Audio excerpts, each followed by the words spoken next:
When it comes to American crime, my name is one that really stands out. They call me Dennis Rader, but you probably know me better as the BTK killer.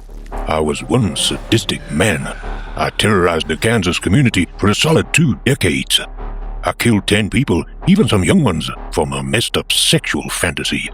Back in my teenage days, I had this weird thing where I would mess around with stray cats and dogs in the barn. And I gotta admit, I had this crazy obsession with women's underwear. My childhood was normal and unremarkable. I was born on March 9, 1945, in a quiet corner of Kansas, close to where Oklahoma and Missouri all come together.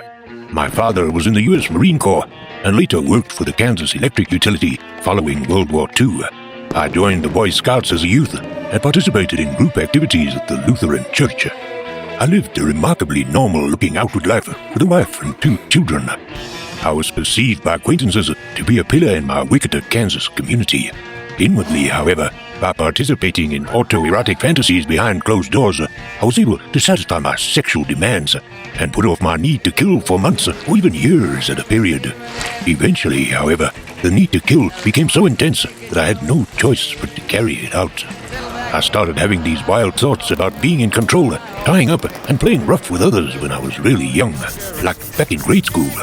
It kind of messed up, but I used to get this weird thrill from seeing someone or something in pain and even dying.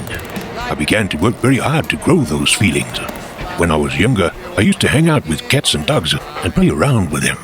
By the time I hit puberty, I was already fantasizing about, tying girls up and getting intimate with them. I began to enjoy what I call trolling, which meant driving or walking around certain neighborhoods and school campuses with young women to observe and lust over. I stalked women as they shopped alone in grocery stores. I planned to hide in the back seat of their cars and kidnap them at gunpoint. I would focus on a good prospect and then enter into my fantasy of bondage, sex, and murder. In 1974, I just had to do something about my crazy daydreams. I taught myself how to kill and not get caught. I learned how to tie knots and stuff. I was totally ready. The 𝗕𝗲𝗄 family is forever trapped in the clutches of darkness. I infiltrated the 𝗕𝗲𝗄 family's sanctuary, shattering their tranquility and extinguishing the lives of 4 innocent souls. Joseph 𝗕𝗲𝗄, his beloved wife Julie, and their 2 precious children, Josephine and Joseph II. I take life, engulfing Joseph in the suffocating embrace of a plastic bag and tightening the grip around Julie's delicate throat with a remorseless rope. I found myself venturing into the realm of darkness, a place I had never dared to tread before. So I had no idea the amount of pressure one must exert upon another, nor the duration it would require. Thus began my killing career.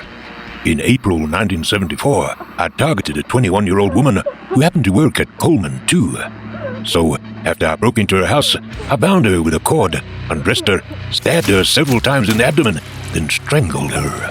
I ran into her brother, who somehow managed to get away even though he got shot.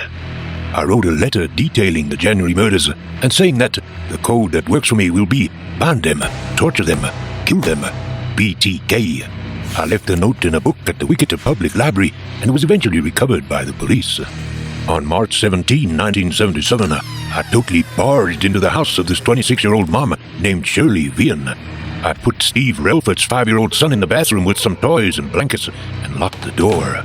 Steve was like peeking through the door and he saw me like strangling his mom with a rope. I grew irritated by the lack of media coverage, so I wrote a letter to a local TV station. How many people do I have to kill before I get a name in the paper or some national attention? The resulting coverage helped set off a panic. I actually waited a whole 8 years before I went ahead and did something crazy. Back in 1985, I decided to pay a visit to my neighbor's house and strangled her manually. I went ahead and stripped her, put her on a blanket, moved her to the trunk of the car, took the car over to Christ Lutheran Church, this is with the older church, and took some pictures of her.